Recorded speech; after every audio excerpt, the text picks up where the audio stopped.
तो देखिए कल यहां पर रेलवे ने अपनी आंसर की जारी कर दी और आंसर की जारी करने के बाद यहां पर बहुत सारे चैनल्स पर यह बताया जा रहा है कि कट ऑफ इतनी रह सकती है और इतना कट ऑफ जाएगा, इतना ज्यादा कट ऑफ जाएगा, इतना कम कट ऑफ जाएगा। उन सारी चीजों के ऊपर हम बात करेंगे कि इतना कट ऑफ कैसे हो सकता है और कैसे यहां पर हर एक जोन वाइज जो कट ऑफ है वो कैसे रहने वाला है। सारी चीजें यहां फैक्ट के साथ हम आपको बताएंगे।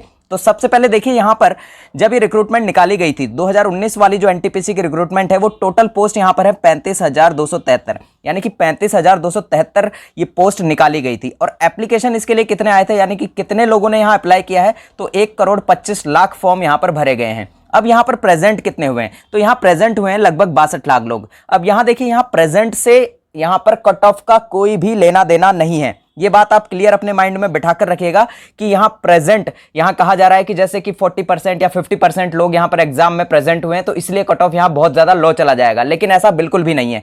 क्योंकि देखिए जितने लोग यहां अच्छे से तैयारी करते हैं, जितने भी लोग अच्छे से अपनी प्रिपरेशन को जारी रखते हैं, वो लोग यहां पर एग्जाम को कभी भी मिस नहीं करते, वो किसी भी कंडीशन में एग्जाम को देकर आते हैं। और जो लोग यहां एब्सेंट रहते हैं वो लोग हैं जिनकी तैयारी अच्छी नहीं होती है और वो कट ऑफ पर कभी भी कोई इफेक्ट नहीं डालते हैं। तो उनकी वजह से ना कट ऑफ यहां पर हाई जाती है, ना उनकी वजह से यहां पर कट ऑफ लो जाती है। ये पहला पॉइंट हो गया कि कट ऑफ क्या रहेगी। ठीक है, कट ऑफ यहां पर बिल्कुल लो यहां पर नहीं रहने वाली, क्योंकि जितने भी कैंडिडेट्स ने यहां पर एग्जाम दिया है वो अच्छी प्रिपरेशन करके यहां पर एग्जाम दिया है।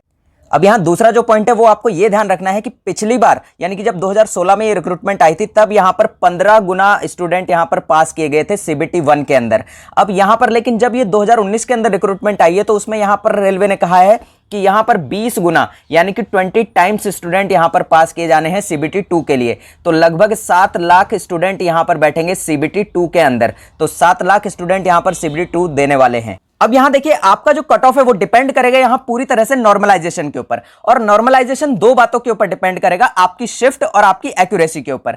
अब आपकी शिफ्ट हार्ड है, इजी है या फिर मॉडरेट लेवल की है, ये कैसे पता लगेगा? ये आपको अभी कुछ भी पता नहीं लगेगा। ये जब नॉर्मलाइजेशन हो जाएगा, जब रिजल्ट आएगा उस दिन आपको ये चीजें पता लगेगी। लेकिन हम आपको बताते हैं कि किस तरह से ये चीजें होती हैं। तो देखिए आपकी शिफ्ट इजी है या हार्ड है, ये आपके क्वेश्चन पर डिपेंड नहीं करता है। आपकी शिफ्ट में जितने भी कैंडिडेट यहां पर प्रेजेंट हुए थे उन कैंडिडेट्स में से ज्यादातर कैंडिडेट का जो परसेंटेज है उसमें एक्यूरेसी क्या रहा है, यानी कि ज्यादा कैंडिडेट की एक्यूरेसी क्या है। यहां पर अगर ज्यादा कैंडिडेट की एक्यूरेसी यहां पर अच्छी होती है तो यह माना जाता है कि वो शिफ्ट क्या है, इजी है। अगर यहां पर कुछ कैंडिडेट की यानी कि मान लीजिए आप 60% या 70% कैंडिडेट की यहां पर एक्यूरेसी अच्छी है तो वो शिफ्ट मानी जाएगी यहां पर मॉडरेट लेवल की। लेकिन अगर मान लीजिए यहां पर 50% या 55% लोगों की एक्यूरेसी अच्छी है तो वो शिफ्ट मानी जाएगी हार्ड। अब ये देखिए यहां पर एक तरह से हम ये कह सकते हैं कि यहां लक फैक्टर भी काम करेगा नॉर्मलाइजेशन के ऊपर, कि आपकी शिफ्ट के अंदर किस तरह के कैंडिडेट यहां पर बैठे हुए थे या आपकी शिफ्ट के अंदर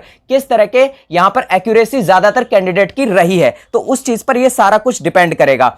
तो इस तरह से यहां पर आपका 3 तरह का शिफ्ट हो जाता है, इजी, मॉडरेट और हार्ड।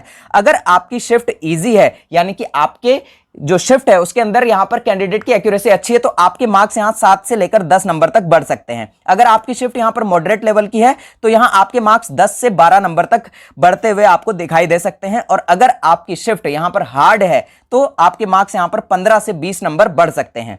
अब यहां हम जोन वाइज कट ऑफ का एनालिसिस कर लेते हैं, और ये जो कट ऑफ हम आपको बता रहे हैं ये कट ऑफ जो है ये नॉर्मलाइजेशन के बाद का कट ऑफ हम आपको बता रहे हैं, यानी कि नॉर्मलाइज्ड मार्क आपके इसमें जुड़कर जो कट ऑफ बनने वाली है वो हम आपको यहां पर डेटा बता रहे हैं। और ध्यान रखिएगा अगर आपके मार्क्स यहां पर 45 प्लस भी हैं तो भी आपको सीबीटी 2 की प्रिपरेशन अपनी जारी रखनी है, क्योंकि यहां नॉर्मलाइजेशन एक बहुत बड़ा रोल प्ले करेगा। क्योंकि आपको भी नहीं पता है और हमें भी नहीं पता है कि आपकी शिफ्ट में किस तरह के कैंडिडेट यहां पर बैठे हुए थे, कि ज्यादातर कैंडिडेट की आपकी शिफ्ट के अंदर एक्यूरेसी किस तरह की थी। यहां लक फैक्टर बहुत बड़ा काम करेगा और आपकी शिफ्ट के एक्यूरेसी यहां पर सबसे बड़ा रोल प्ले करेगी। अब देखिए यहां पर हाई कट ऑफ जो जोन है वो कौन कौन से हैं। यहां चंडीगढ़ जो है ये सबसे ज्यादा इसकी कट ऑफ रहने वाली है।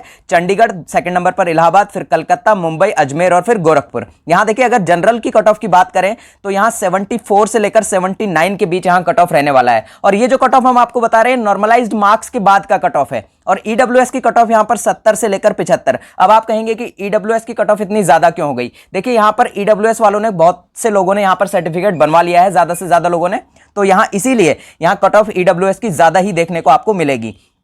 तीसरा है यहाँ पर ओबीसी की कट ऑफ यहाँ इन जोन से 72 से लेकर 77 के बीच आपको देखने को मिलेगी। यहाँ एससी की कट ऑफ की बात करें तो यहाँ 63 से लेकर 68 के बीच आपकी कट ऑफ रहने वाली है। इसमें एक दो नंबर ऊपर नीचे हो सकते हैं। और एसटी की कट ऑफ की बात करें तो यहाँ 60 से लेकर 65 नंबर की कट ऑफ यहाँ रहेगी। ये हाई कट ऑफ जोन की बात हो रही है। सेकंड नंबर पर आते हैं यहाँ पर मॉडरेट जोन की। अगर हम बात करें तो मॉडरेट जोन में यहाँ देखिए आपका अहमदाबाद हो गया, सिकंदराबाद हो गया, भोपाल हो गया, चेन्नई हो गया और भुवनेश्वर आपके मॉडरेट जोन के अंदर आते हैं। यहाँ अगर जनरल की कट ऑफ की बात करें तो 71 से लेकर 75 के बीच यहां पर रहने वाला है। और अगर ईडब्ल्यूएस की बात करें तो 65 से यहां पर 70 और ओबीसी की बात करें तो 67 से लेकर 72 के बीच। और एससी की बात करें तो यहां 60 टू 65 और एसटी की बात करें तो 55 से लेकर 60 के बीच यहां पर कट ऑफ देखने को आपको मिलेगी। अब यहां देखिए लॉ कट ऑफ जोन की अगर हम बात करें तो यहां देखिए लॉ कट ऑफ जोन के अंदर जो आते हैं जोन वो है पहला जम्मू है, मालदा है, पटना है, रांची है, गुवाहाटी, बिलासपुर, बेंगलोर और मुजफ्फरपुर। इनकी हम कट ऑफ की बात करें तो यहां जनरल की कट ऑफ आपको देखने को मिल सकती है 62 से लेकर 65 के बीच। ईडब्ल्यूएस की कट ऑफ की बात करें तो 55 से लेकर 60 के बीच और ओबीसी की बात करें तो 58 से लेकर 63 के बीच। एससी की बात करें तो यहां 50 टू 55 के बीच और एसटी की बात करें तो 45 टू 50 के बीच आपको यह कट ऑफ देखने को मिल सकती है। ये यहां पर लॉ कट ऑफ जोन है। अब एक चीज आप ध्यान रखिएगा, अगर आपके मार्क यहां पर 45 प्लस आ रहे हैं तो आपको यहां निराश नहीं होना है, क्योंकि यहां पर नॉर्मलाइजेशन एक बहुत बड़ा रोल प्ले कर सकता है। हो सकता है कि आपके यहां पर मार्क्स यहां पर 10 से 15 नंबर के यहां आपको इंक्रीमेंट आपके मार्क्स के अंदर देखने को मिले। तो इसीलिए आपको बिल्कुल भी निराश नहीं होना है। जब तक रिजल्ट नहीं आता है आपको अपनी प्रिपरेशन जारी रखनी है। अगर आपने ग्रुप डी का फॉर्म भरा हुआ है तो आपकी जो प्रिपरेशन है वो बेकार नहीं जाएगी। आपकी प्रिपरेशन यहां ग्रुप डी के लिए आपके काम आएगी। साथ ही साथ आपको यह भी रखना है कि अभी खेल बाकी है, क्योंकि नॉर्मलाइजेशन यहां पर डूबते हुए को भी ऊपर ले आता है। तो इसीलिए आपको बिल्कुल भी निराश नहीं होना है और अपनी प्रिपरेशन को लगातार जारी रखना है, क्योंकि जब सीबीटी 1 का रिजल्ट आएगा उसके बाद सीबीटी 2 के लिए आपको ज्यादा समय नहीं मिलेगा, 1 से 1.5 महीने का समय मिलेगा। और अगर उस टाइम पर आप ये सोचेंगे कि अगर मैं प्रिपरेशन कर लेता स्टार्टिंग से तो यहां पर बहुत अच्छा चांस आपके लिए हो सकता था, लेकिन अगर आप ये सोच रहे हैं कि यहां रिजल्ट आने के बाद मैं अपनी प्रिपरेशन स्टार्ट करूंगा तो यहां पर आप बहुत बड़ी गलती यहां पर कर जाएंगे, क्योंकि उसके बाद आपको ज्यादा समय यहां प्रिपरेशन के लिए नहीं मिलेगा। तो मिलते हैं अगले वीडियो में, तब तक के लिए जय हिंद, जय भारत। और कमेंट बॉक्स में आप ये जरूर बताइएगा कि आप किस जोन से हैं और आपकी यहां पर क्या मार्क्स आपके आ रहे हैं, क्या रॉ मार्क्स आपके आ रहे हैं।